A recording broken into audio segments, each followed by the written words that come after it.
The rain fell hard on the broken streets of Seoul. Dae-hyun crouched behind a collapsed building watching the alien patrol pass by. The creatures walked on two legs like humans, but they were taller and covered in dark armor that seemed to drink in the light. Their weapons glowed with a sick purple color that made his stomach turn. 3 months ago, these aliens had arrived. They called themselves the Vraxis Empire. 3 months ago, Earth had armies and governments and hope. Now there was only ash and silence and the constant fear of purple lights in the sky. Dae-hyun touched his earpiece. "Clear," he whispered. "Move now." 6 people ran from the shadows behind him. They carried bags filled with food and medical supplies stolen from a Vraxis warehouse. It wasn't much, but it would keep their people alive for another week.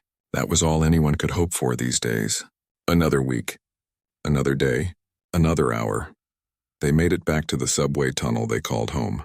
50 people lived down here in the dark, cooking over small fires and sleeping on torn blankets. Children tried not to cry.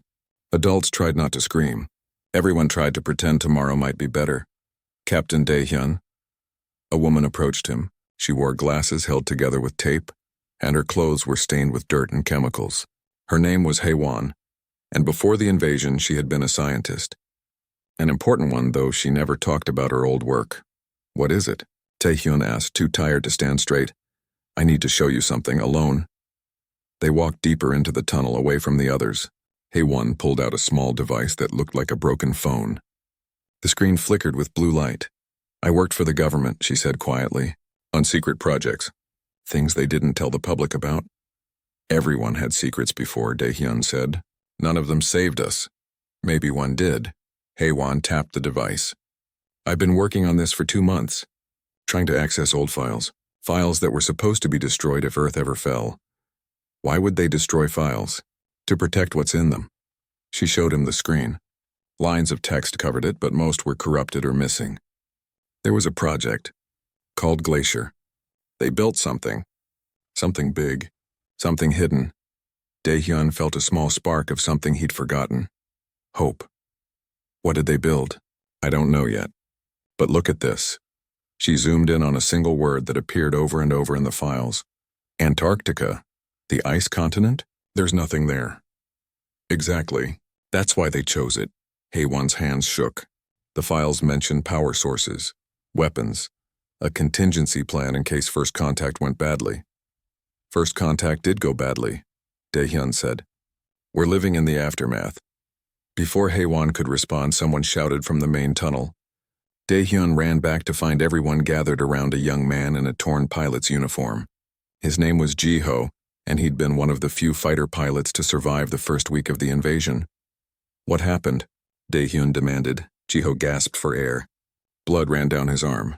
"I flew a recon mission north. The Vraxis are building something huge. A processing center.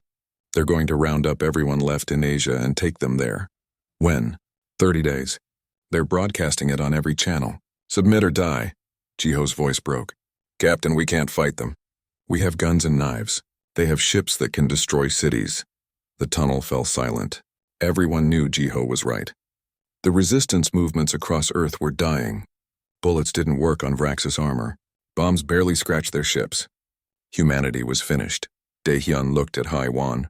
She looked back at him with the same thought in her eyes. "What if we had something they don't know about?" Dae-hyun said loudly. Everyone turned to look at him. "What if our government saw this coming? What if they prepared something? A weapon, a ship, something hidden where the Vraxis would never look?" "That's a fantasy," someone said. "If we had a secret weapon, we'd have used it." "Not if it was meant for after the fall," Hae-won said, stepping forward. "Not if it was designed for when things looked hopeless. When the enemy thought they'd already won." Ji-ho wiped blood from his face. "Where would this weapon be?" "Antarctica," Dae-hyun said. "The Vraxis ignore it. Too cold, no resources, no people. It's perfect." "It's also thousands of miles away through enemy territory," an older man said. "We'd never make it. We have to try." Dae-hyun looked at each person in the tunnel. "We have 30 days before they finish processing everyone. 30 days to find something, anything, that can help us fight back, or we can stay here and wait for them to find us." The silence stretched long. Then Ji-ho stepped forward. "I can fly us south. If we can find a ship." A woman named Miran raised her hand. She'd been special forces before the invasion. I'll go. Better than dying in a hole. Others volunteered. Kyung-soo, an engineer. So-hee, a medic. Tae-yang, who could hack computer systems. Within an hour, Dae-hyun had a team of 12 people willing to risk everything on a dream. They spent 3 days preparing, stealing supplies, finding weapons. Tae-yang managed to hack into an old satellite and confirmed that Antarctica showed no Vraxis presence. The aliens had written it off as useless ice. On the 4th day, they found a cargo ship in Busan Harbor. Half of it was underwater, but Kyung-soo said he could fix it. They worked through the night, welding and wiring and praying to gods they'd stopped believing in. The ship started. The engine coughed and screamed, but it started. As they prepared to leave, Hae-won pulled Dae-hyun aside one last time. "I need you to understand something," she said. "This might be nothing. The files could be wrong. We might get to Antarctica and find empty ice. I know. But we might also find something that changes everything." Dae-hyun looked back at the tunnel entrance, where the rest of their people hid. Children who would never grow up. Parents who would never see peace. Soldiers who had lost every battle. "Then we better find it," he said. The ship sailed at dawn, heading south through gray waters. Behind them, Seoul burned. Ahead of them, the unknown waited. And beneath the ice of Antarctica, something slept, something humanity's best minds had built in secret, preparing for a war that everyone prayed would never come. The war had come. The aliens thought they'd won. They were wrong. The ocean looked like oil under the dark sky. Dae-hyun stood on the deck of their stolen ship, watching the horizon for Vraxis patrols. They had been sailing for 8 days, moving only at night and hiding in coves during the day. "Every minute felt like borrowed time, Captain." Tae-yang climbed up from below deck, his laptop tucked under one arm. "I've been monitoring their communications. The Vraxis are consolidating forces in the north. They're not paying attention to the southern hemisphere. Good, how much fuel do we have left?" "Enough to reach the Antarctic coast, barely." Tae-yang adjusted his glasses. "Kyung-soo says the engine won't last much longer. We're pushing it too hard." Dae-hyun nodded. Everything was breaking down. The ship, their equipment, their hope. But they couldn't stop now. Below deck, Hae-won worked by flashlight, her broken device connected to a mess of wires and batteries. She'd been trying to decrypt more of the project files for days. Her eyes were red from lack of sleep. "Anything new?" Dae-hyun asked. "Yes." She didn't look up. Project Glacier started in 2189, 58 years ago. 7 nations funded it in secret: Korea, Japan, Australia, Germany, Canada, Brazil, and South Africa. Why those nations? I don't know. But they spent trillions. Built something massive. The files mention a facility, a crew, and something called the Taegukgi. That's Korean. It means our flag. I know.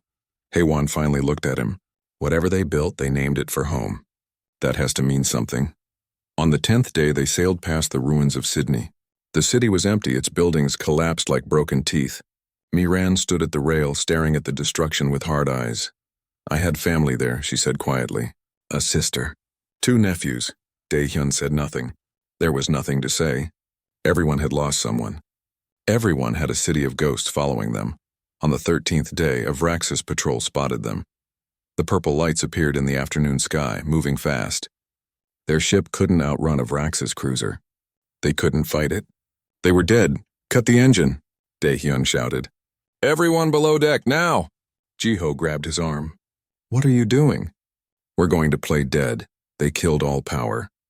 The ship went dark and silent, drifting on the current. Through a small window, Dae-hyun watched the alien ship approach. It was huge, shaped like a knife, covered in weapons that could vaporize them in seconds. The Vraxis cruiser circled them once, twice. Dae-hyun held his breath. Everyone held their breath. So he clutched her medical bag so hard her knuckles turned white. Then the cruiser moved on. It had seen them, scanned them, and decided they weren't worth the energy to destroy. Just another piece of human garbage floating in the ocean. They waited an hour before starting the engine again. "That was close," Kyung-soo said, his voice shaking. "Too close," Miran agreed. "We won't be lucky twice, but they were lucky." On the 15th day, they reached the edge of the Antarctic ice. White stretched out forever, beautiful and terrible. The temperature dropped so fast that frost formed on the ship's rails. "Where do we go now?" Ji-ho asked. Hae-won checked her device. The screen showed a map with a single red dot. There, 300 kilometers inland. 300? Tae-yang stared at the ice. We'll freeze to death before we get halfway. The files mention an entrance, Haewon said. Something that responds to coded signals. If I'm right, we won't have to walk the whole way. They anchored the ship and stepped onto the ice. The cold hit them like a hammer. Even with stolen Vraxis environment suits, it was almost unbearable. They began walking, following Haewon's coordinates. For 3 days, they trudged across the ice. The wind screamed. The cold tried to kill them. Kyung-soo collapsed twice, so he treated frostbite every night. They left blood on the ice from cracked lips and frozen fingers. On the 3rd day, they found it. A section of ice that looked like every other section, except Haewon's device started beeping frantically. She pulled out a cable and plugged it into what seemed like solid ice. But it wasn't ice. It was something else. Something made to look like ice. Words appeared on her screen. Security clearance required. Haewon typed quickly. Her fingers shook from cold and fear. She entered codes she'd memorized from the files. Codes that shouldn't work anymore. Codes from a government that no longer existed. The ice split open. Everyone jumped back as a massive section of the ground lowered, revealing a tunnel that went straight down into darkness. Lights flickered on automatically, one after another, illuminating stairs that seemed to descend forever. Welcome, a voice said. It came from speakers hidden in the tunnel walls. The voice was calm and female. Identity confirmed. Dr. Haewon, clearance level 7. Project Glacier personnel detected. Please proceed to the main facility. It knows you, Miran said. It knows my name, Haewon whispered. But I've never been here. I never worked on this project, then how? Daehyun asked. I don't know. They had no choice but to go down. The stairs went deep. So deep that Daehyun's ears popped from the pressure change. The air grew warmer. The tunnel was clean and lit and completely impossible. After 20 minutes of descent, they reached a door. It was metal, 30 feet tall, covered in symbols from 7 different languages. All of them said the same thing. Sanctuary. The door opened. Beyond it lay a facility that stretched out like an underground city. Lights turned on automatically, revealing corridors and rooms and equipment that looked brand new. The walls were white. The floors were polished. Everything hummed with power. How? Jiho breathed. How is this here? Look. Tae-yang pointed to a massive window that showed deeper into the facility. Behind the window, sitting in a dock that must have been carved from solid rock, was a ship, but not just any ship. It was enormous, sleek, covered in armor that seemed to shift colors in the light. Weapons lined its hull. Engines larger than buildings sat at its rear. It looked alive. It looked deadly. The Taeguki, Haewon said. Above them, the calm voice spoke again. Welcome to Sanctuary. I am Sentinel, the facility intelligence. This installation was created in anticipation of hostile first contact. All systems are operational. The warship Taeguki is ready for deployment. Daehyun stared at the ship. 58 years ago, people had seen this coming. They had prepared. They had built a weapon and hidden it where no one would look. They had given future humanity a chance. How many crew does it need? Daehyun asked the empty air. Optimal crew complement is 300, Sentinel replied. Minimum operational crew is 50. Current available crew is 12. Can it fly with 12? A pause. Then, yes, if the crew accepts full AI assistance. Miran laughed. It was a broken sound, half joy and half madness. We came here hoping for a weapon. They left us a warship. Not just a warship, Sentinel said. The facility contains 200 additional personnel in cryogenic suspension. Military specialists and scientists who volunteered to wait. They can be awakened. Daehyun felt something he thought was gone forever. Not just hope. Not just a chance. A real possibility of fighting back. Wake them up, he said, acknowledged. Revival process will take 48 hours. 48 hours. 2 days. Then they would have a crew. Then they would have a weapon. Then humanity would show the Vraxis what a mistake they'd made. The aliens thought they'd triumphed. They thought Earth was finished. They had never been more wrong. The cryogenic chamber was cold and filled with glass pods. Inside each pod lay a person, frozen in time, waiting for a war that had finally come. Daehyun walked between the rows, reading the names on the displays. Soldiers, pilots, engineers, scientists. 200 people who had volunteered to sleep until humanity needed them. Beginning revival sequence, Sentinel announced. Machines hummed to life. The pods began to glow with soft blue light. How long did they expect to wait? So he asked, checking the medical displays. As long as necessary, Heywan said. She was reading files on a terminal. They went into suspension in 2191, 56 years ago. Some of them have been asleep longer than they were alive. The first pod opened with a hiss of air. A man sat up slowly, coughing and gasping. He was maybe 40 years old, with short gray hair and eyes that took a moment to focus. His name tag read Admiral Hyunwoo, so he rushed to help him. Take it slow. Your body needs time to adjust. Hyunwoo looked around the chamber, then at Daehyun. His voice was rough. Did we win? No, Daehyun said. We lost. Earth fell 3 months ago. The aliens control everything. The Admiral closed his eyes. Then it's worse than we feared. It's worse than anyone feared, Daehyun agreed. But you're awake now. And we found your ship. The Taegukgi. Hyunwoo stood on shaking legs. How many crew? 12 survivors made it here. You have 200 more waking up.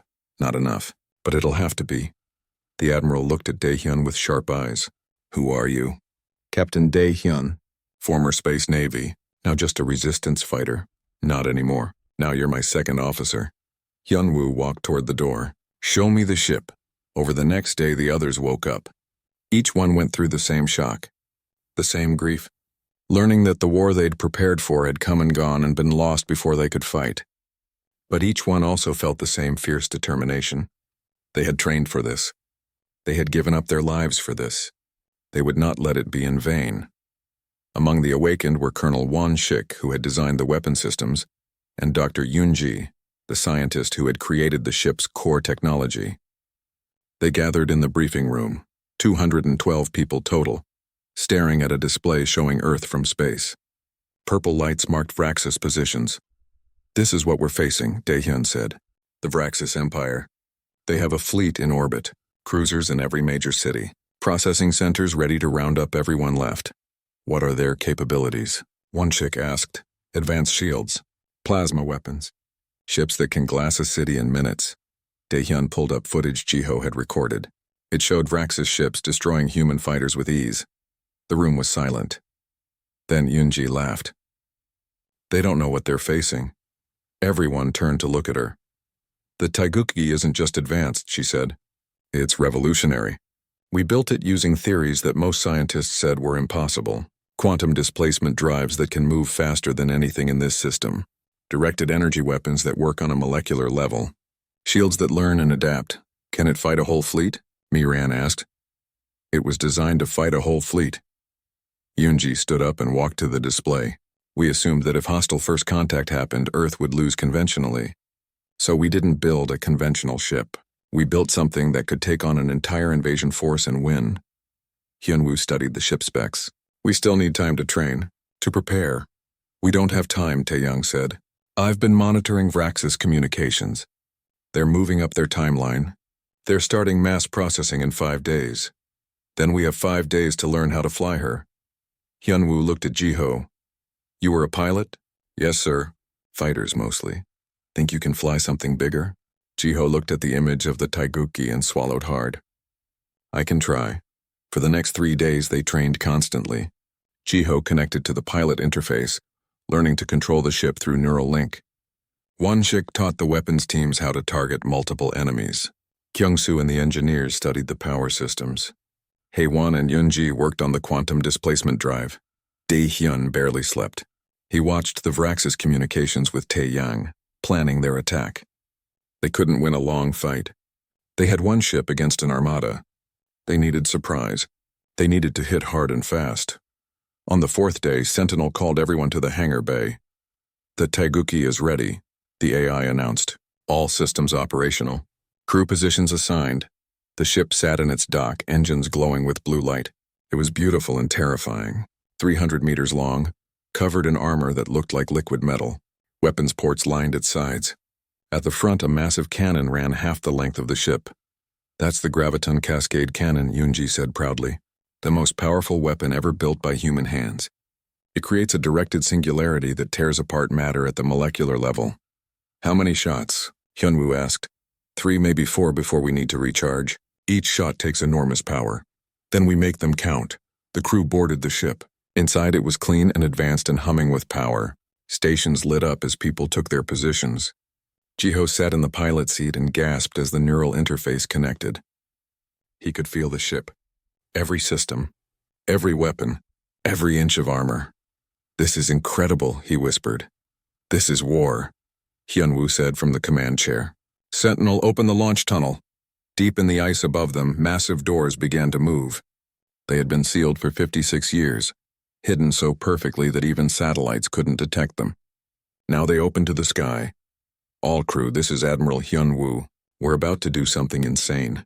We're going to take one ship against an entire fleet. Some of us won't survive, but we're going to show these aliens that humanity doesn't surrender. We don't give up, and we sure as hell don't die quietly." The crew cheered.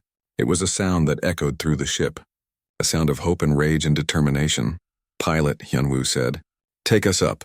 Jiho's hands moved across the controls. The quantum drive engaged. The ship lifted smoothly, rising through kilometers of ice like it weighed nothing. The tunnel walls blurred past. Light appeared above them. The Taeguki broke through the Antarctic ice sheet with a boom that shook the continent. Ice exploded in all directions. The ship rose into the air, its engines screaming. In orbit, Vrax's sensors detected it immediately. Alarms blared across every alien ship. The enemy command scrambled to understand what they were seeing. One ship, rising from Earth, human design, but impossible. Humanity had been defeated. On the command deck of the Vrax's flagship, Commander Yuna stared at the display in disbelief. "What is that?" Her tactical officer checked the readings. "Unknown vessel. Energy signatures are off the scale. It's heading straight for us. Destroy it." "Yes, Commander. The Vrax's fleet opened fire." Purple beams lanced through space toward the Taeguki, and every single shot was absorbed by the ship's shields, which glowed brighter with each impact. Inside the Taeguki, Wanshik smiled. "Adaptive shields are working. They're learning from each attack." "Target the nearest cruisers," Hyunwoo ordered. "Fire at will." The Taeguki's weapons came alive. Beams of pure energy struck 3 Vrax's cruisers. The alien ships exploded instantly, vaporized by technology they couldn't comprehend. "Direct hits," Wanshik reported. "All 3 destroyed." The entire Vrax's fleet hesitated. For the first time since arriving at Earth, they felt something new. Fear. And inside the Taeguki, 212 humans smiled. The battle began in silence. In space there was no sound, only light, purple beams from Vrax's weapons, blue energy from the Taeguki, ships exploding in brilliant flashes that turned to darkness. "6 more cruisers incoming," Wanshik called out, "targeting us from multiple angles." "Evasive pattern Delta," Hyunwoo ordered. Jiho's hands danced across the controls. The neural link let him move the Taeguki like it was part of his body. The massive ship twisted and dove, moving with grace that shouldn't be possible for something so large. Vrax's weapons fire passed through empty space where they had been seconds before. Return fire. All forward batteries. The Taeguki's weapons blazed. Energy beams struck 2 more Vrax's cruisers, punching through their shields like paper. The alien ships broke apart, spilling atmosphere and bodies into space. On the Vrax's flagship, Commander Yuna gripped her command console. "How are they doing this?" "Their technology was primitive, unknown, Commander," her tactical officer said. "The ship's capabilities exceed anything in our database. Its shields adapt to our weapons. Its speed is impossible. Nothing is impossible. Call in reinforcements." All ships in the system converge on Earth orbit. More purple lights appeared in the distance. 15 Vrax's ships dropped out of faster-than-light travel, joining the battle. The Taeguki was now facing 21 enemy vessels. "We're outnumbered," Daehyun said from his station. "We've always been outnumbered," Hyunwoo replied. "Pilot, take us into their formation. Make them afraid to shoot." "Are you serious?" Jiho asked. "Do it." The Taeguki accelerated toward the Vrax's fleet. The alien ships scattered, trying to avoid collision. Some fired anyway, but their shots hit other Vrax's vessels as the human ship weaved between them. "Now!" Hyunwoo shouted. Wanshik fired everything. The Taeguki's weapons created a sphere of destruction around them. 4 Vrax's cruisers exploded. 2 more were crippled, drifting with dead engines. But the battle was taking its toll. The ship shuddered as enemy fire finally found weak points in the shields. "Shields at 70%, Yunji reported. They're learning too." adjusting their weapons to counter our adaptive systems. How long can we hold out? Hyunwoo asked. Against this many? Maybe an hour. An hour. They had come so far, done so much. But one ship couldn't fight an entire fleet forever. Unless they changed the game. Taeyang, Daehyun said. Can you contact the resistance cells on Earth? Already doing it, Taeyang said, fingers flying over his console. Every resistance group is watching this battle. They know we're here. Tell them to hit the ground targets now. Every Vraxis installation. Every patrol. Make them divide their attention. That's a suicide mission for them. We're all on a suicide mission. Daehyun looked at the display showing Earth below. But if we're going down, we're taking as many of them with us as possible. The message went out. Across Earth, resistance fighters who had been hiding emerged. They attacked Vraxis ground forces with everything they had. Improvised explosives, stolen weapons, bare hands. It was chaos and desperate and beautiful. On the flagship, Yuna's communications officer reported, Commander, we're receiving distress calls from all surface positions.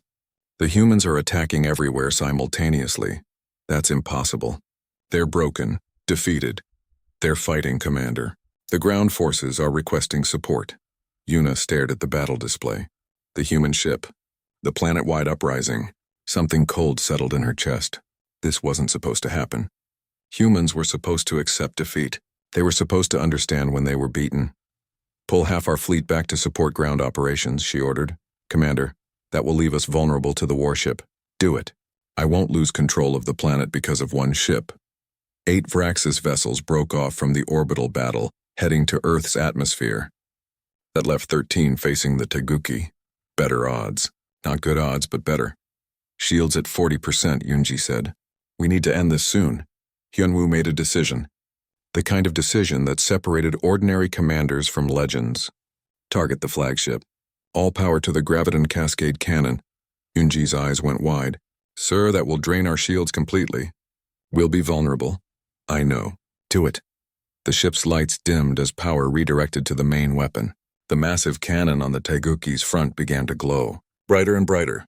The air inside the ship felt electric. Shields down, Yoonji reported. All power to the cannon. Vraxis weapons fire struck the Teguki's hull directly. Armor ablated. Systems sparked. Warning alarms blared throughout the ship. Hull breaches on decks 3 and 7. Someone shouted.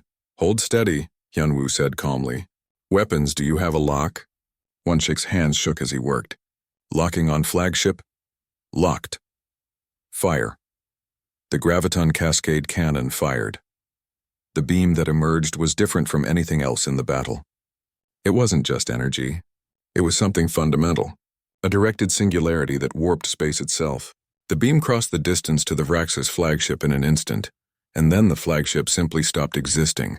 It didn't explode. It didn't break apart. The directed singularity tore every molecule away from every other molecule.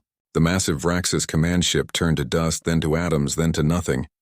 The entire battlefield went silent. Every ship, human and alien, just stared at the empty space where the flagship had been. Target destroyed, Wonshik whispered. The remaining Vraxis ships panicked. Some tried to run. Some fired wildly.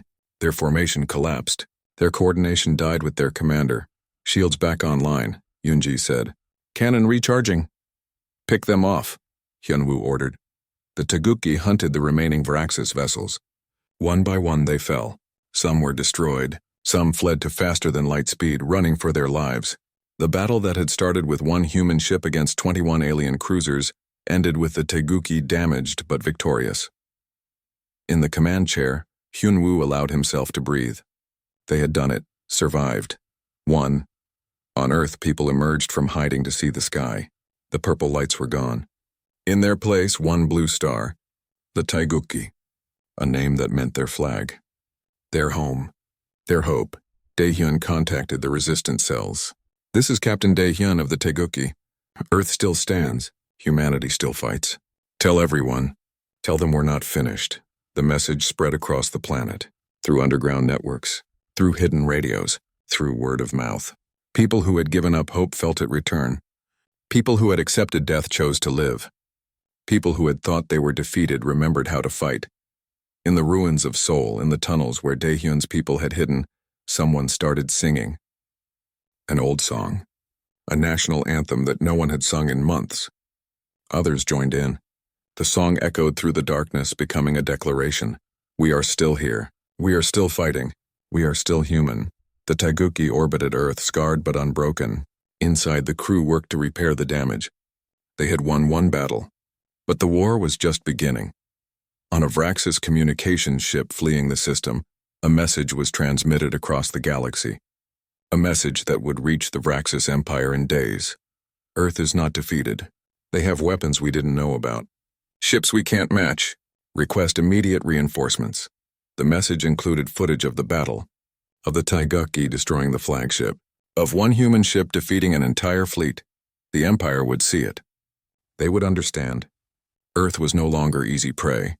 Humanity had revealed its hidden blade, and the cut ran deep. 3 months after the Battle of Earth orbit, the world looked different. Not healed.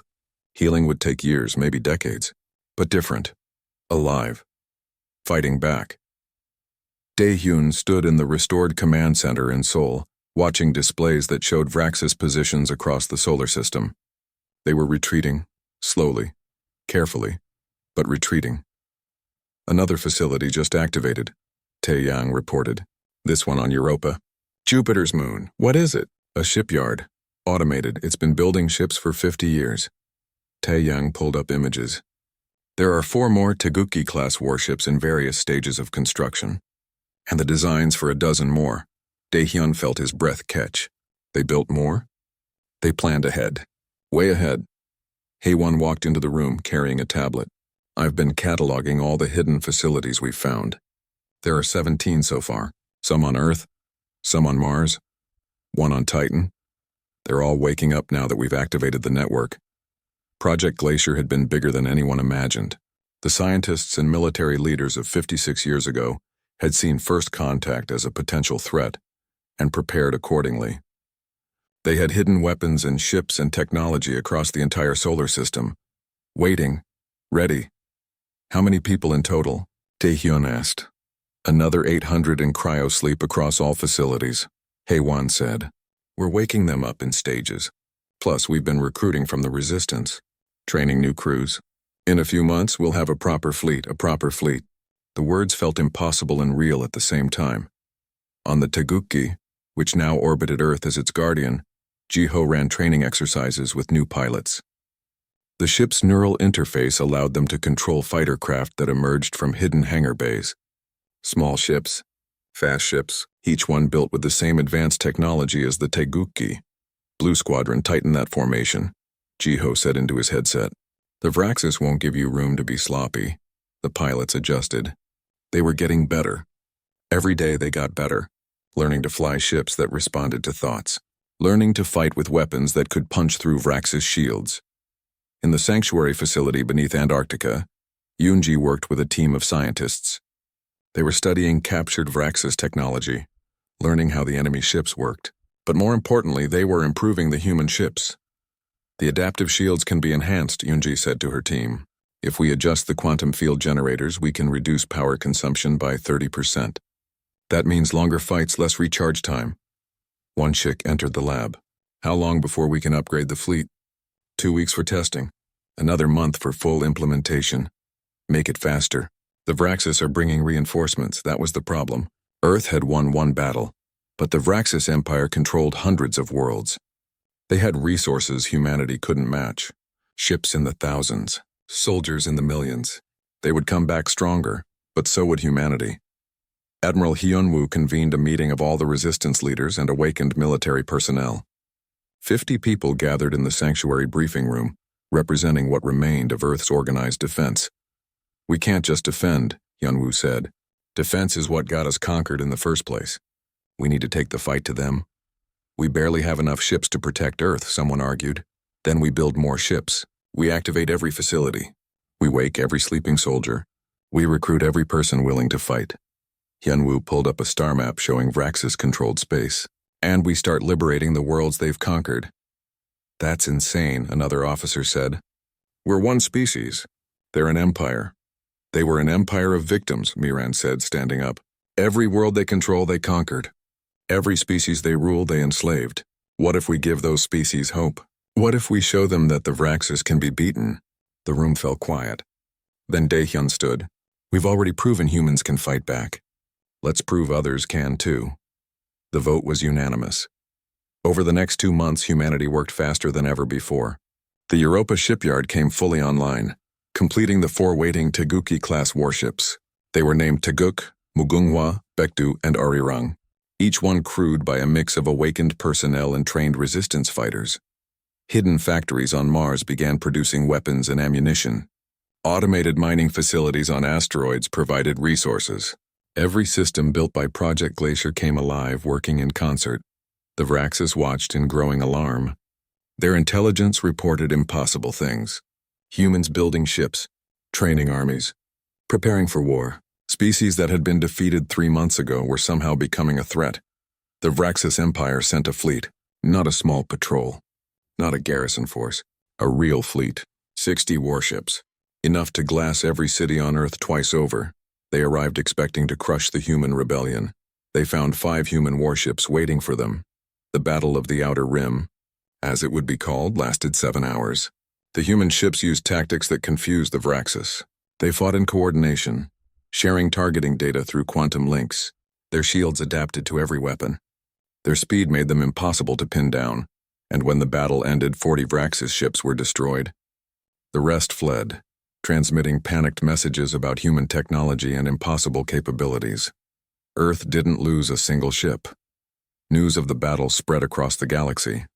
The Vraxis Empire tried to suppress it, but information leaked. Other conquered species heard that someone had beaten the Vraxis, not just survived, beaten them. Rebellion started on 3 Vraxis-controlled worlds. Small at first, then growing. The Empire sent forces to crush them, but that meant pulling ships away from Earth, creating gaps in their defenses, gaps that humanity exploited.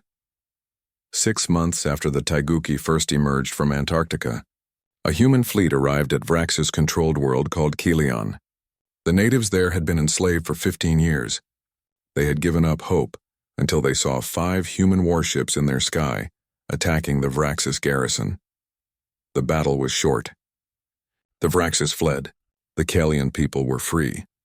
Dae-hyun, now promoted to fleet commander, addressed the liberated population. The Vraxis told you no one could fight them. They were wrong. They told us the same thing. We proved them wrong. Fight with us, help us free others, show the galaxy that the Empire can fall.